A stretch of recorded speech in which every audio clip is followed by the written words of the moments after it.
Confucius, également connu sous le nom de Kongfuzi ou Kongzi, était un philosophe chinois influent du VIe siècle avant notre ère, dont les enseignements ont profondément influencé la philosophie, l'éthique et la culture chinoise. Sa pensée mettait l'accent sur la recherche de la vertu, de la moralité et de l'harmonie sociale comme voie vers une vie de bonheur authentique. Voici 50 citations inspirantes qui reflètent la philosophie de Confucius sur la manière de vivre une vie épanouissante et équilibrée. Notre plus grande gloire n'est pas de ne jamais tomber, mais de nous relever à chaque fois que nous tombons. Celui qui apprend mais qui ne pense pas est perdu. Celui qui pense mais n'apprend pas est en grand danger. La véritable connaissance consiste à savoir l'étendue de son ignorance. Lorsqu'on a commis une erreur et qu'on ne la corrige pas, c'est là une véritable erreur. Le maître en retraite doit montrer une réserve modeste et une dignité tranquille.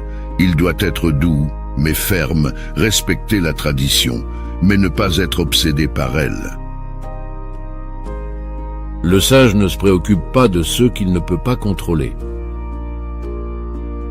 La plus grande gloire n'est pas de ne jamais tomber, mais de se relever à chaque chute.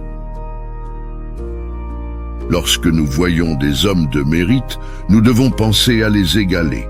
Lorsqu'ils sont tombés dans l'erreur, à examiner notre propre faiblesse.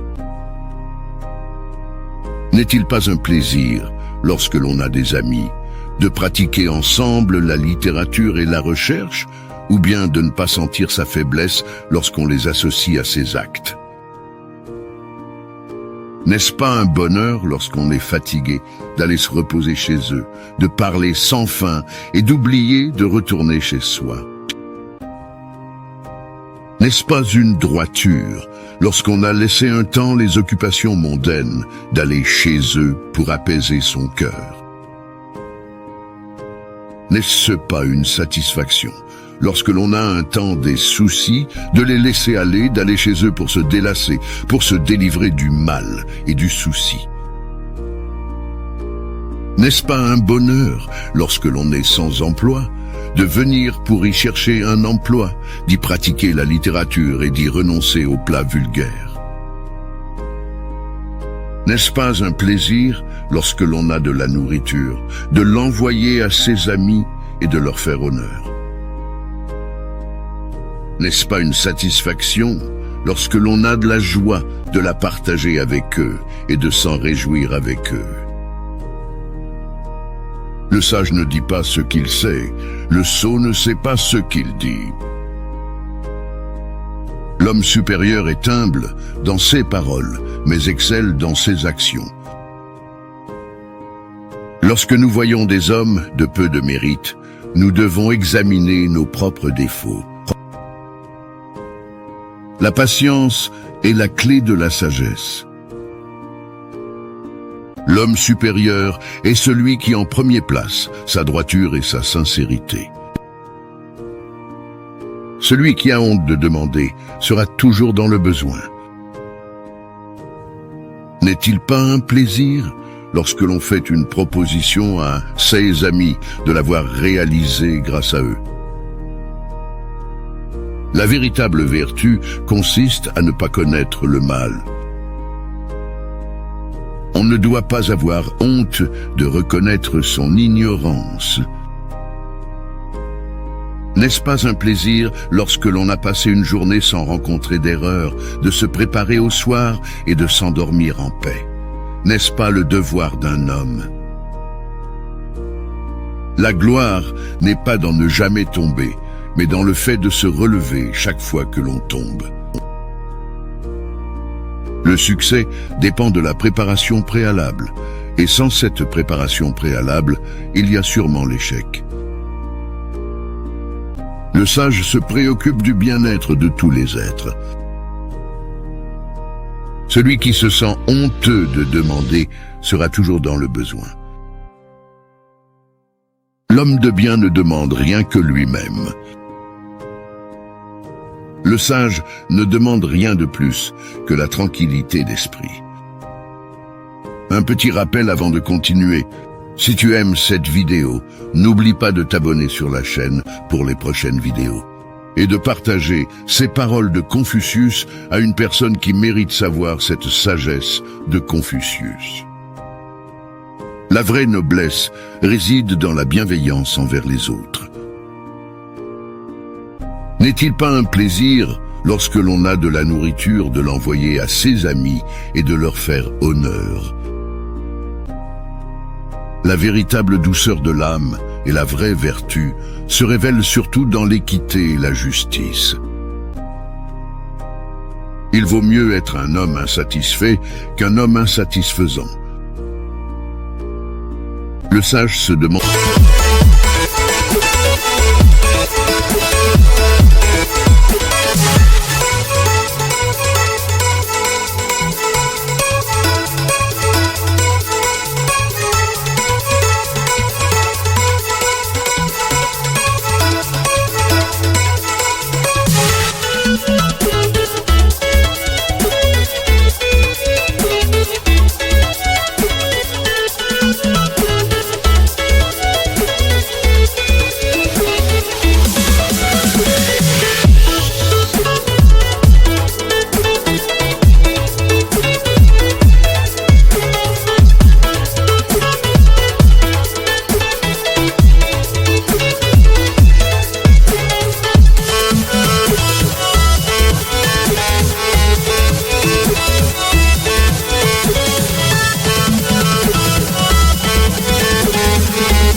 à lui-même avant de se demander aux autres.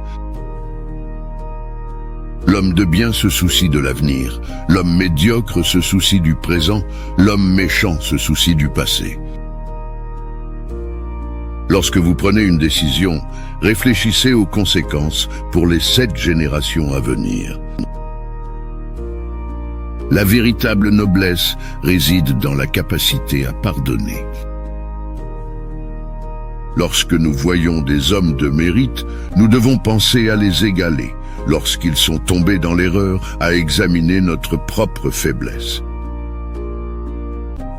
N'est-ce pas un plaisir, lorsque l'on a passé une journée sans rencontrer d'erreur, de se préparer au soir et de s'endormir en paix? N'est-ce pas le devoir d'un homme? Le plus grand triomphe de l'homme est de ne pas être vaincu par le mal, mais de vaincre le mal par le bien. Celui qui se soucie de la réussite doit prendre soin de la préparation préalable. L'homme supérieur est celui qui n'a pas perdu son cœur d'enfant. La véritable noblesse réside dans la bienveillance envers les autres.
L'homme médiocre parle des événements, l'homme supérieur parle des idées.